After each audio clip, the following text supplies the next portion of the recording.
Zatvor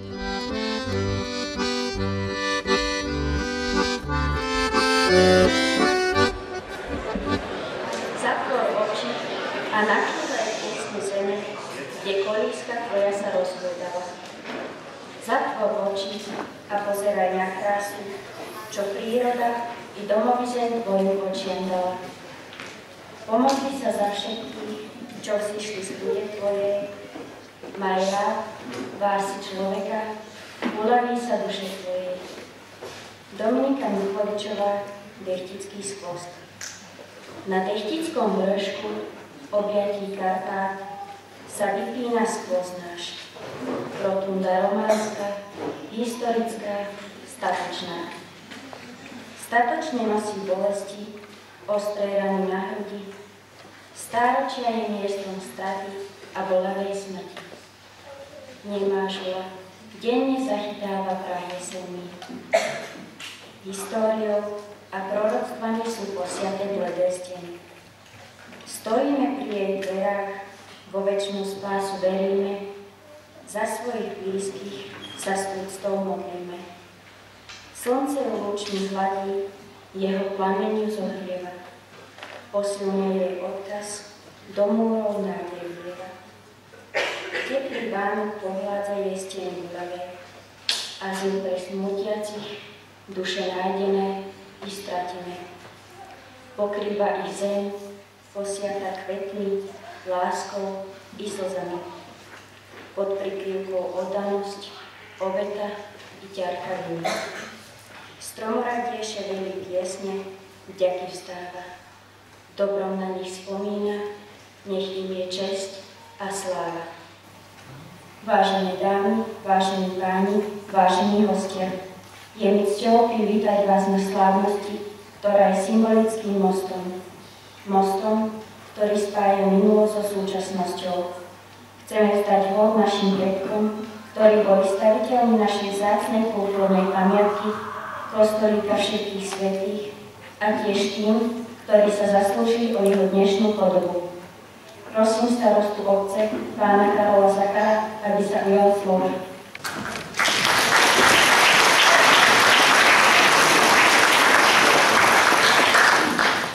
Dobrý deň, milé dámy, vážení páni.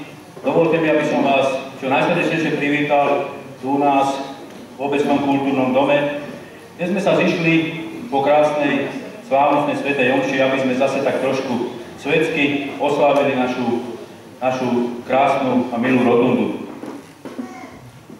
Menovite vítam u nás poslankyňu Národnej rady Slovenskej republiky za Slovenskú národnú stranu Magdalénu Kucianovú.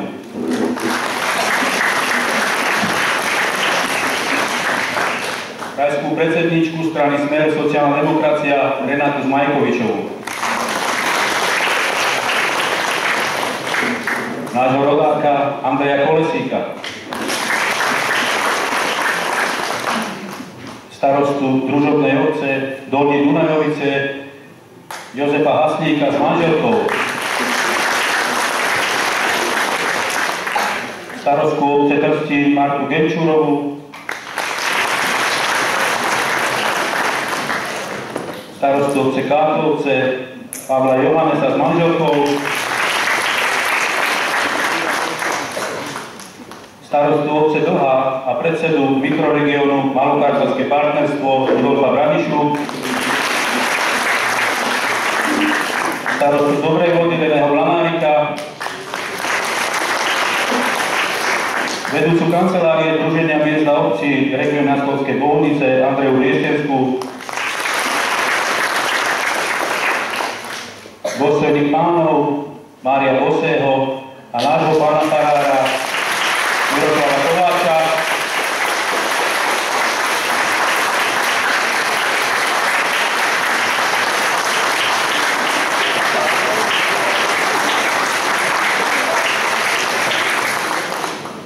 Staviteľa Igora Baďuru.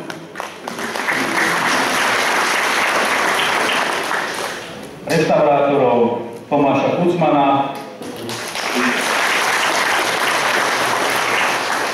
Miriam Morávikovú, pracovníčku Krajského pamätného pamiatkového úradu Danielu Zacharovú, Reného Steinera z regionálnej rozvojovej agentúry Hlohovec, riaditeľku základnej školy s materskou školou Svetlanu Zacharovú, jej zástupkyňu Dagmar Nadasku s manželom, učiteľky Gabrielu Slavu, Annu Zuremkovú,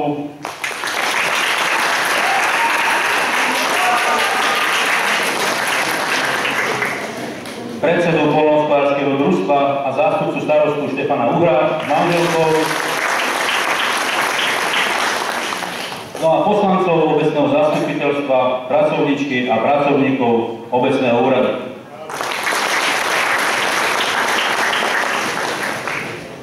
Vážení prítomní, teraz by som vám chcel ozrejmiť dôvod, prečo sme sa vlastne rozhodli vstúpiť do boja zvaného revitalizácia Romanskej rotundy Dechtice. Najdôležitejším faktorom bola samotná existencia Romanskej rotundy ako národnej kultúrnej pamiatky a jej evidencia v zozname národných kultúrnych pamiatok s prioritou pre ochranu a obnovu. Národná kultúrna pamiatka bola v nevyhovujúcom stave, čo vyžadovalo jej záchranu pre ďalšie generácie v podobe okamžitého zásahu, ak sme chceli zachovať a udržať jej kultúrne a historické hodnoty pre ďalšie generácie. Pôvodný stav vyžadoval v prípade požiadavky prezentácie pamiatky silnú intervenciu do zmeny stavu pamiatky, jej komplexnú obnovu jej okolia, spracovanie materiálu na jej prezentáciu a jeho aplikáciu v rámci propagácie tejto významnej národnej kultúrnej pamiatky. Vykonané výskumy ukázali, že vo vysokej miere zachované historicky významné slohové prvky, či už interiéry alebo exteriéry, je treba sanovať a zachrániť.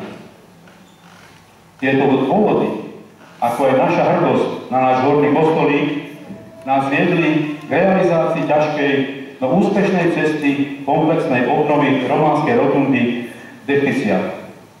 Financovaná bola z štrukturálnych fondov štátneho rozpočtu a obecného rozpočtu v celkovej výške 371 655 eur. A samozrejme za výdatnej pomoci našich partnerov Ministerstva pôdohospodárstva a rozvoja vidieka, regionálnej rozvojovej agentúry Hlohovec, stavebnej firmy CS SRO Trnava, kolektívu reštaurátorov pod vedením Tomáša Kucmana, Krajského pamiatkového úradu v Trnave a ďalších, po ktorej sa prinavrátil pôvodný výraz každej časti rotundy Dechtice v najvyššej možnej miere. Priatelia, dovolte mi teraz pozvať na pódium človeka najpovolanejšieho, reštaurátora, magistra umenia Tomáša Kucmana, aby nám povedal zo pár slov o prácach na našej rotunde.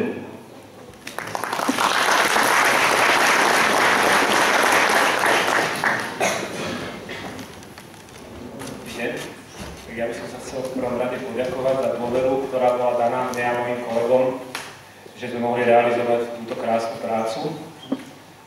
Zároveň chcem ospravedlniť kolegov, ktorí sú odcestovaní a nemohli prísť. Kostol v Dechticiach postavili po vyvýšenej polohe na svahu a jej výstavbu datujeme rokom 1172, ktorý sa uvádza v kanonickej vizitácii z roku 1782. V pôvodnej podobe ju tvorila loď navonok obdĺžnikového, vnútri však nie pravidelného kruhového pôdorysu, ktorý mal priemer 6,25 až 6,4 metra. Zaklenutá je murovanou kopulou. Svätyňu predstavovala pretiahnutá polkruhovo zakončená apsida. V druhej polovici 13. storočia bola rotunda vyzdobená ešte neskoro románskymi freskami v tzv. Lámanom štýle a ďalšie malby pribudli v apside v 14. storočí. Prvými stavebnými úpravami prešla rotunda v období neskorej gotiky, ale zásadnú zmenu priniesol až rok 1741, keď bola barokovo predstavaná a nadobudla dnešnú podobu. K západnému priečeliu bola dostavaná väža, na západnej na západnej strane lode v roku 1756 pribudla murovaná tribúna. Taktiež sa prestal používať pôvodný južný portál a bol vytvorený nový zo západnej strany cez podvežie. Loď bola osvetlená malým oknom na južnej strane lode v mieste, kde bol obvodový múr najtenší. Pri rekonštrukcii, ktorá sa začala v roku 1932, bolo toto oko zväčšené. Počas tejto obnovy boli taktiež odkryté fresky i v lodi, i v apside. Koncom druhej svetovej vojny dostala baroková väža priamy zásah delostreleckým granátom do hornej časti. Odstrelená bola západná a takmer celá južná stena i časť východnej steny, napriek tomu sa však nezrútila. Hneď v roku 1945 bola opravená. Celý kostol bol obnovený v rokoch 1985 až 1986 a v roku 1991 bola dokončená obnova vnútorného zariadenia vrátane barokového oltára. V roku 2010 sa uskutočnil archeologický a architektonicko-historický výskum stavby, v rámci ktorého boli odkryté viaceré úrovne tehlových vlažieb, ktoré pôvodne ležala v hĺbke 50 cm.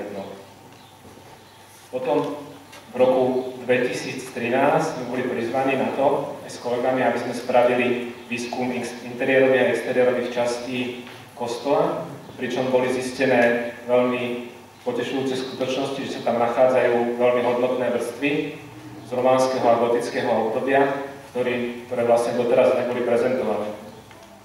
Po skončení výskumu vlastne sa čakalo na získanie prostriedkov, až kým obec nezískala revitalizačný projekt, ktorý riešil rotundu aj v rámci širšieho okolia, aj s prístupovými cestami, čím vlastne vytváral možnosť jej prezentácie do budúcnosti.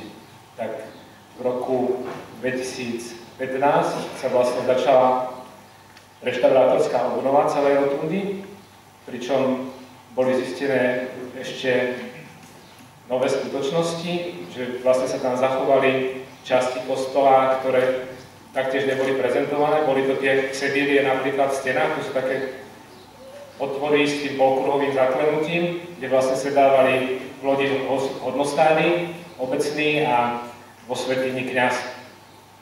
Ďalej to boli tie pastofória, to boli také tie úložné otvory v stene, dokonca ten v lodi vo svätyni na ľavej strane, tak ten mal taký zvláštny skrytý záklenok, že to bola taká skríša, kde nebolo vidieť, keď tam niekto niečo ukryl. Ďalšie zaujímavé zistenia bolo zachovanie, my sme to nazvali, že nechtické pásy, to je spôsob výzdoby exteriéru svätyne. To sú také tie vystupujúce polkruhové pásy s polkruhovým profilom a k tomuto sme zatiaľ ešte v celej Európe nenašli analogiu. Potom ďalšou takou veľkou jedinečnosťou tohto kostola je, ako som spomínal, má loď zvonku štvorcový a znútra kruhový pôdorys. V podstate v celej Európe sme našli jeden jediný kostolík v maďarskom Hidegšegu, ktorý má podobnú koncepciu. Takže vlastne týmto tento kostolík je zaradený medzi tie najojedinelejšie v rámci celej Európy. V podstate patrí, ako sa tu hovorí, medzi tri najstaršie. Nie je to síce overená informácia, ale určite patrí k tým najstarším. Potom ešte ďalším krokom tej revitalizácie bolo sprístupniť ten objekt mimo tých mesiacov, keď je dostatok slnečného svetla a pristúpilo sa aj inštalácii vnútorného osvetlenia a to sme sa snažili riešiť takým citlivým spôsobom, že aby bolo možné kedykoľvek vlastne to osvetlenie zdemontovať bez toho, aby bolo viditeľné, že tam je namontované. Že môže byť ten kostol vlastne prezentovaný úplne v tom autentickom stave, tak ako bol kedysi používaný. Potom ešte veľmi zaujímavým nálezom bola staršia oltárna menza, ktorá je vlastne vtiahnutá v terajšej barokovej a keď tam niekedy pôjdete, tak z bočnej strany sprava je viditeľné v sonde, vlastne tam je schovaná, ona mala takisto taký skrytý otvor, vlastne taký výklad, kde sa dali odkladať veci. Do tej pôvodnej podoby sme to vlastne nemohli dostať, lebo je tam momentálne ten barokový oltár a vlastne to by metodicky nekorešpondovalo, že vlastne na gotickom oltárnom stole by bol položený barokový oltár, by vlastne kolidovalo. V najvyššej miere sme sa snažili aj obnoviť výplne, ako dverné, tak aj okenné, a kde sme robili rekonštrukčné kopie dobových okien a dobových dverí, a ešte sme sa aj pokúšali úplne tú autentickosť dosiahnuť do dokonalosti, a vlastne sú tam ručné riadne skla, ktoré majú také zvláštne znamenie, lebo kedy si nevedeli tak ľudia spracovávať dokonale tie materiály ako teraz, a ono to vlastne malo taký charakter, že pri bočnom svetle je to také príjemnejšie, nejaví sa to ako zrkadlo. Ešte raz by som chcel všetkým poďakovať teda za tú príležitosť tej realizácie, a verím, že snáď sa stretneme ešte pri nejakej ďalšej obnove. Ďakujem.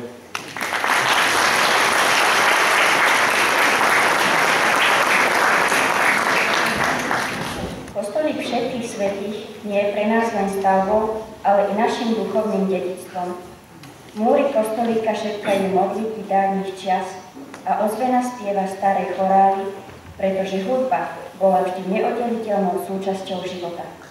I teraz zaznie skláves, ktoré sa rozoznejú pod prstami Katky Cepkovej.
Náš jedinečný kostolík bol postavený vďaka pracovitým rukám našich predkov.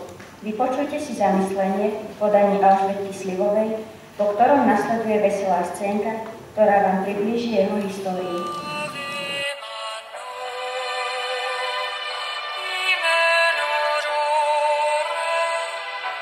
Amen.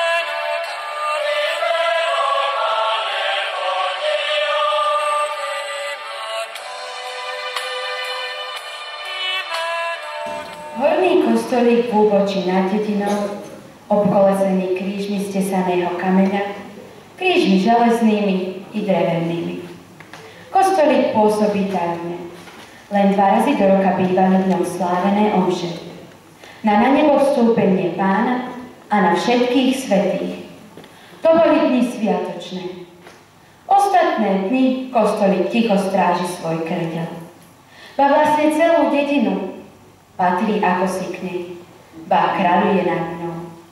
Horný kostolík je symbolom Dechtíc a zároveň je aj národnou kultúrnou pamiatkou s prastarými malbami.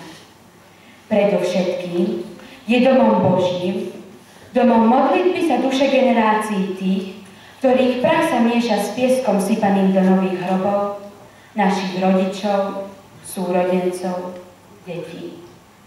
A Dechtice si ho ochraňujú a berú na seba zodpovednosť odovzdať ho ďalším generáciám v dôstojnom šate. A preto sme aj my dnes tu, aby sme sa stretli, pripomenuli a hlavne nezabudli.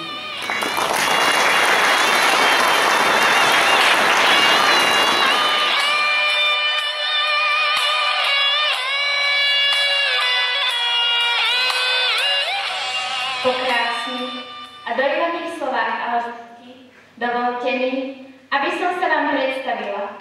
Som žiačka našej základnej školy.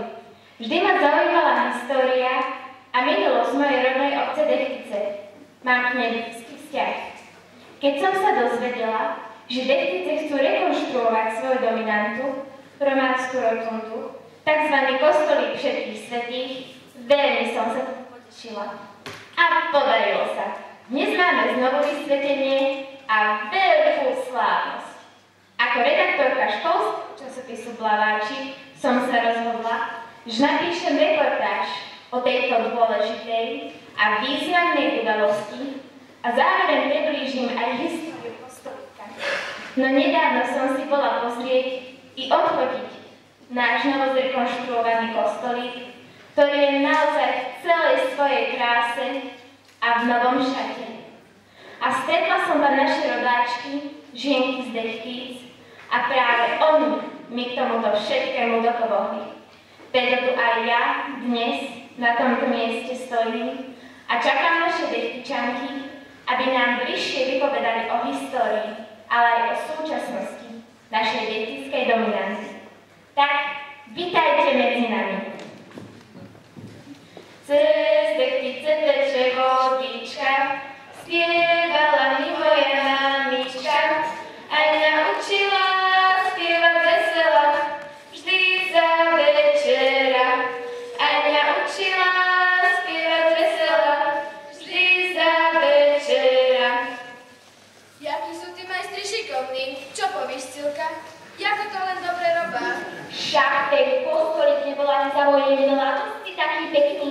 Však len kúpite nám.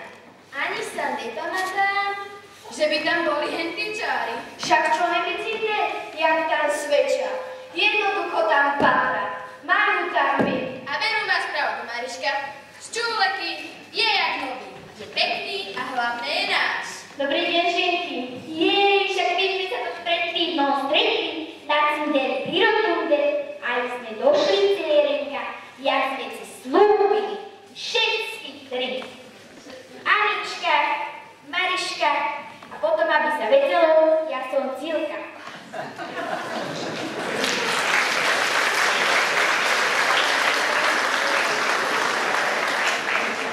Môžem vám teda položiť žienky pár otázok o kostolíku všetkých svätých u nás v Dechiciach? Cérenka moja, pýtaj sa, čo len chceš. Rád si odpovieme na všetky tvoje otázky. Preto sme sem došli za tebou. Začneme rokom.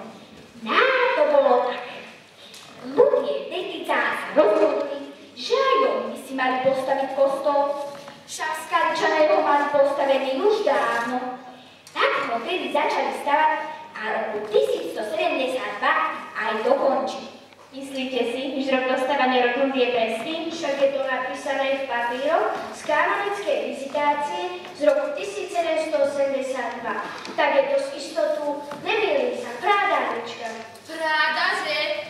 Však je to jedno z najstarších stavieb v Trnavském regióne. Že je vraj sakrálna, tak nezabudnime na to. Je to najstaršia stavba v našich Dechticách aj na úpetí Karpát. Malých Karpát podotýkam. Počula som, že kostolíku vraví aj horný. Súvisí to s jeho polohou? Áno, dcérenka. Náš kostolík je usadený na Dobrocu, teda nad našu Pecinu, vo výške 186 metrov nad morom. A keď chceš, si zapíš, že roku 1258 tu bola rozložná pôvodná Technic. A nezabudni si ešte zapísať, že stojí uprostred cintera na takém miernem svahu. Je to ze severnej strany. Spomínali ste, že ide o sakrálnu stavbu. Ako bola teda vybudovaná? Základ je jednoznačne z cehlový materiál. Teraz to poviem tak múdro. Pôvodne bola vybudovaná ako jednolodová sakrálna stavba z pôdorystom lode, ktorý je kruhový. Tiež má aj apsidu polkruhovú a pristávanú vežu ze západnej strany ze zvoncu. A ja, keď môžem sa to ešte zamýšľať, Cilka, tak povím, že je to typický kostolík zdenka obdĺžnikovitého tvaru, teda pôdorysu. Ale vnútro kostola je sakrálny a je zarazený k stavbám, ktoré sa nazývajú rotundy. Tak je to aj v tejto knihe. Môžeš potom čítať. Je to dobrá kniha. Nájdeš tam všetko. A zapíš si to, čo si hovorím. Spomínali ste pristavenú dvojtážovú väžu. Mohla by nám niektorá povedať viac? Však poď šuty, Marička, bola čo o tom? Však čo vím, to povypráva. Je to baroková väža, ktorú ukončuje strecha v tvare helnice. A tá bola pristávaná... To nevíš, no? V roku 1741 a každý ju vidí zdaleka. Zabudla si ale povedať, čo sa z väžu stalo, keď bola vojna. Druhá svetová vojna. To je dôležité.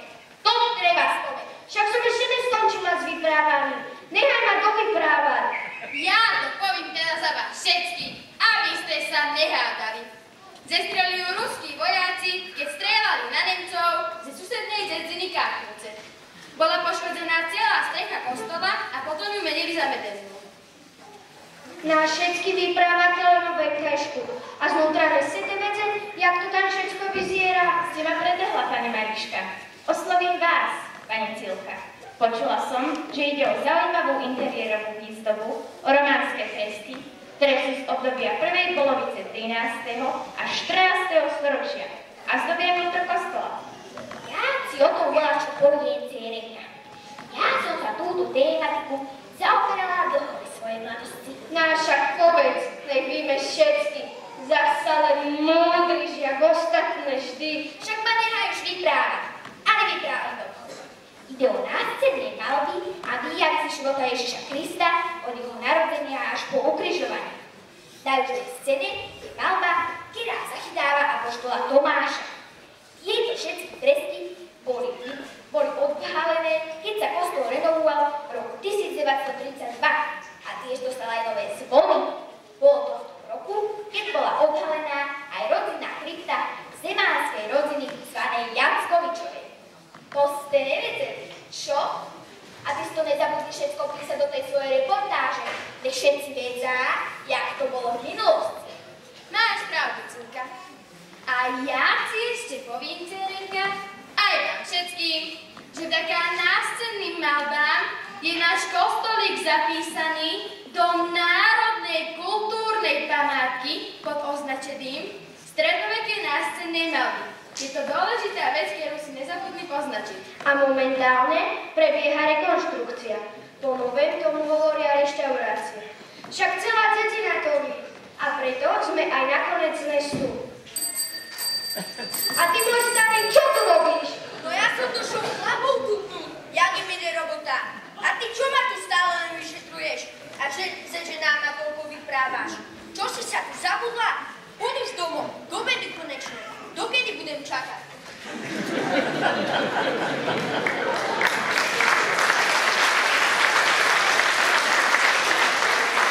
tuto, na Karmelský jarmek, všetky vás tu pozývam. Poďte s náma, veď máme dôvod oslavovať, tešiť sa a radovať. A ščúleky, spívajte celá dedzina, všetci, čo ste tu. Spívajte spolu s náma, nech nám je veselší, však ju všetci poznáte. 3, 4, Cez dechtice teče vodička, spievala mi moja mamička. Aj naučila spievať vesela, vždy za večera. Aj naučila spievať vesela, vždy za večera. Spievať piesne ma vždy učila, mamka ich aj veľa vedela. A ty dnes čučím na kadľom pijame.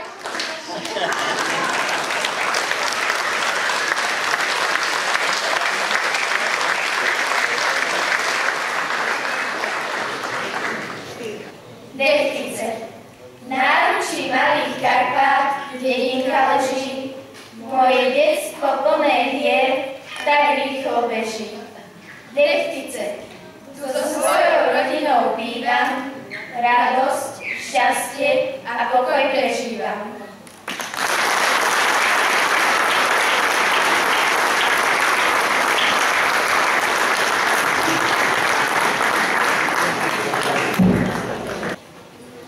Ľudové piesne sú vzácnym dedičstvom, ktoré nám zanechali naši predkovia. Poliami ide dolinami zneli piesne veselé i zádumčivé. Ich krásu objavila i naša žiačka Veronika Vajsová a zaspieva pieseň Maguránka. Za górami, za ľasami, tancovala Maguránka s gúroľami. Za dva taláre, za dva, tancovala Maguránka s gúroľami. Za dva taláre, za dva, tancovala, ale neznala, ľavom noskom, pravom noskom vykroncala. Za dva taláre, za dva, ľavom noskom, pravom noskom vykroncala. Za dva taláre, za dva, vší se otec, vší slá matka, poď do domu, Maguránka. Za dva taláre, za dva, poď do domu, Maguránka. Za dva taláre, za dva, jo nejdem, iďte sami, jo tu budem tancovala s gúroľami. Za dva taláre, za dva, jo tu budem tancovala s gúroľami. Za dva taláre, za dva.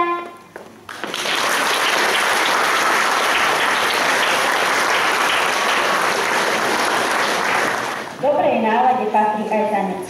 Čo tak trochu romantiky v štýle country? Veríme, že sa vám bude páčiť.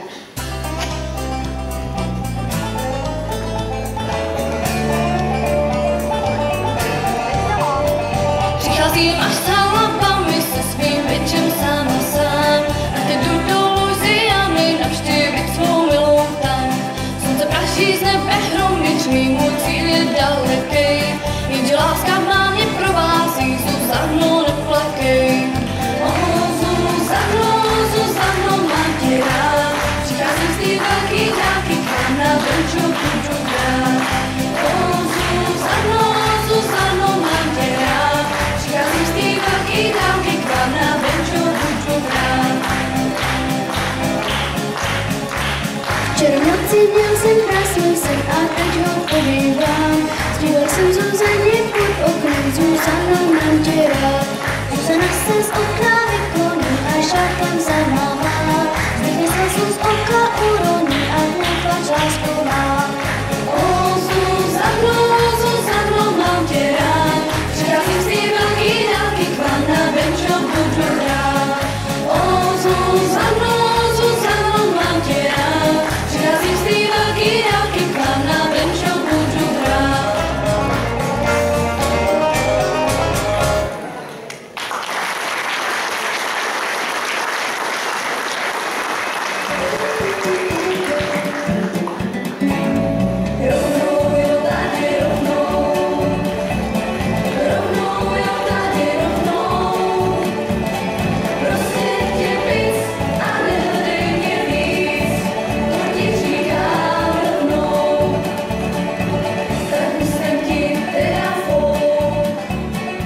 bol vždy nielen príležitosťou kúpiť niečo užitočné, alebo i spoločenskou udalosťou rovnako v minulosti ako i dnes. Jarmočnú atmosféru nás prostredkujú naši malí jarmočníci v nasledujúcej scéne.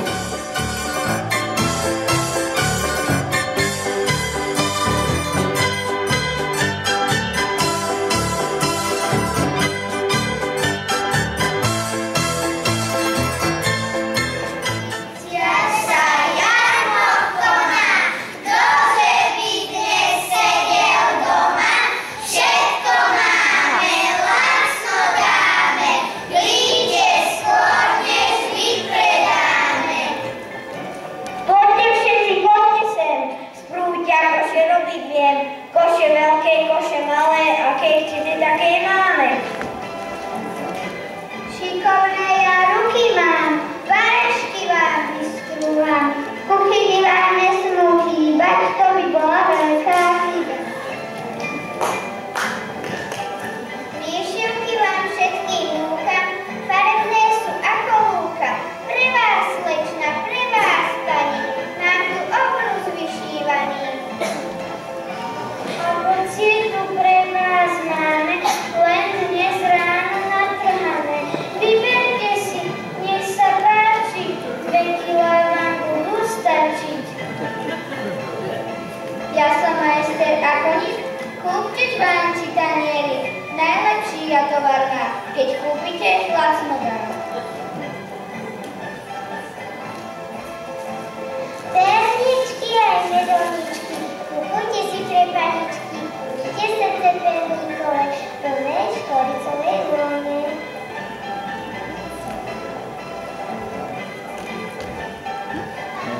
Môj tovar je trikotavý, prsten veľkú ranu spraví, vyberte si aký chcete krajší, nikde nenájdete.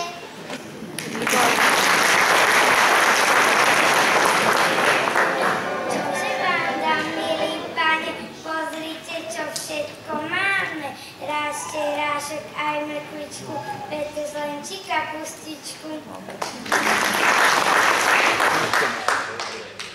Kúpte podkovičky, nie sú iba pre koníčky, Sonkovácky lester prinesú vám šťastie. Korenie aj bylinky, mám tu milé gazdinky, kúpte tu majorán, rozmarín či tymián.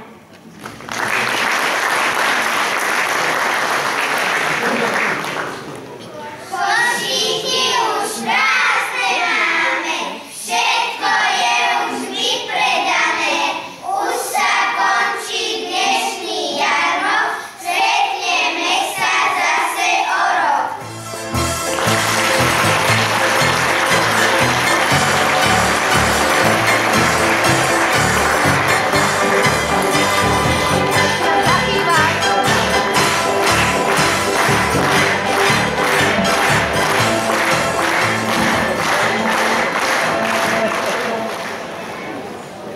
Hoci existuje množstvo tanečných štýlov, vždy ide hlavne o radosť hudby a pohybu. Nasledujúci tanec v štýle latino je toho dôkazom. Où est ton papa? Dis-moi où est ton papa? Sans même devoir lui parler, il sait ce qui ne va pas. Ah sacré papa, dis-moi où es-tu caché? Ça doit faire au moins 1000 fois que j'ai compté mes doigts. Où t'es papa, où t'es? Où t'es papa, où t'es? Où t'es papa, où t'es? Où t'es papa, où t'es? Où t'es papa, où t'es? Où t'es papa, où t'es? Où t'es papa, où t'es? Où t'es papa, où t'es? Quoi qu'on y croit ou pas, il y aura bien un jour où on n'y croira plus. Un jour où l'autre sera tous papa et d'un jour à l'autre on aura disparu. Serons-nous détestables? Serons-nous admirables?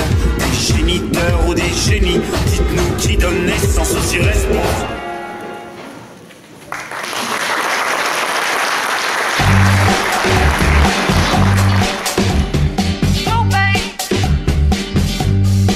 I don't wanna lie, I'm gonna take what you're giving, 'cause I know you're willing to take me all the way. You got me right here, combustible, and I can't wait to finally explode.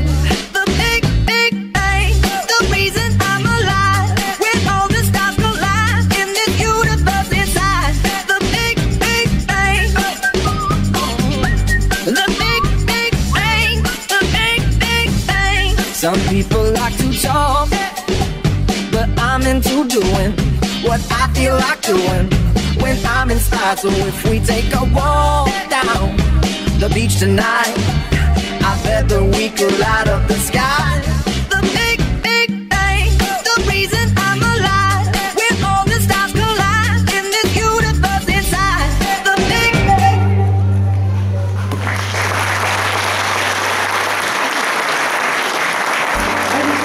Don't get hurt, can't feel anything. When will I learn? I push it down, I push it down. See, I'm the one for a good time call, phone's blowing up, I'm ringing my doorbell. I feel the love, feel the love. 1, 2, 3, 1, 2, 3, 3. 1, 2, 3, 1, 2, 3, 3. 1, 2, 3, 1, 2, 3, 3. Going back till I lose count. Gonna swing from the chandelier, from the chandelier. I'm gonna live like tomorrow doesn't exist, like it doesn't exist. I'm gonna fly like a bird through the night, feel my tears as I dry.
Šikovné prsty a krásna nežná hudba sú ako lupienky letných rúží, ktoré do jedného nádherného celku poskladá Dominik Matuškovič.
budeš aký? Spieva sa v piesni, ktorú zaspieva Natálka Filová.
Keď letný vetrík nežne rozčarí hladinu jazera, rovnako nežne rozčarí strony klavíra Klárka Maruškovičová.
Nebečva radi nie len hudbu, ale i tanec.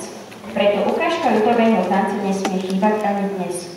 Prichádzajú naše malé tanečnice.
Rodný kraj je pre každého z nás ten najdrahší kúsok zeme. Báseň, ktorú zarecituje Alžbetka Slilová, je ódou na našu vlast, ódou na Slovensko, ódou na rodný kraj.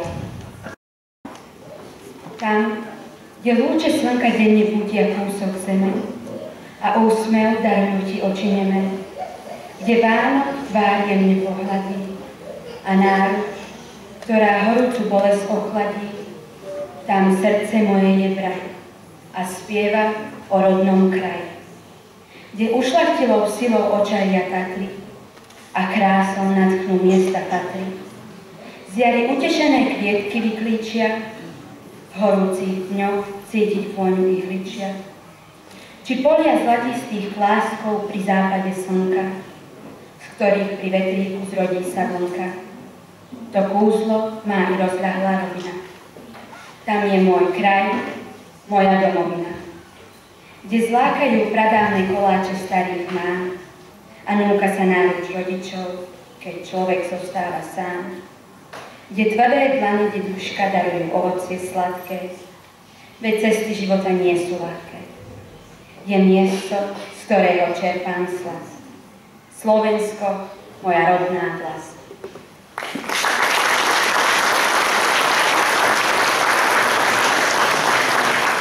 Tak, ako si vážime hrudu rodnej zeme, vážime si aj naše kultúrne dedičstvo. Skôr ako sa rozlúčime dechtickou piesnou, za dechticami tam prihájí, prosím pána starostu o záverečné slová. Milé dámy, vážení páni, dovolte mi, aby som vám na záver všetkým srdečne poďakoval za vašu účasť na našej dnešnej slávnosti. Po tom, čo som videl dnešný kultúrny program, musím povedať, že ďakujem najmä našim žiakom základnej školy a pani učiteľkám za veľmi pekný program.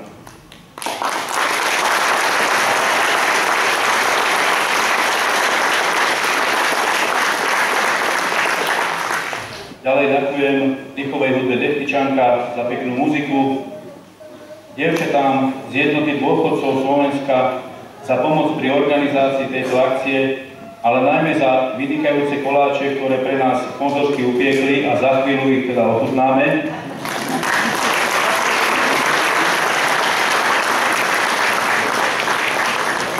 Kuchárovi Tomášovi za výborné jedlo, ktoré tiež o chvíľu bude, takže poprosím vás, neodchádzajte.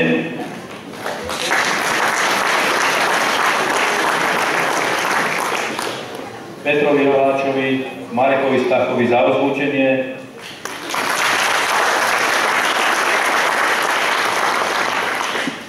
Mojim dievčatám a chlapcom z obecného úradu za prípravu kultúrneho domu a celkovú organizáciu tohto podujatia.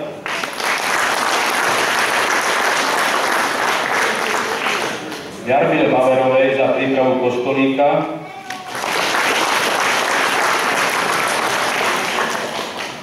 Dôstojným pánom a nášmu spevokolu pod vedením pani Štefky Dankovej za veľmi peknú svetú oču. No ešte raz ďakujem vám všetkým, že ste prišli. Ďakujem, dovidenia.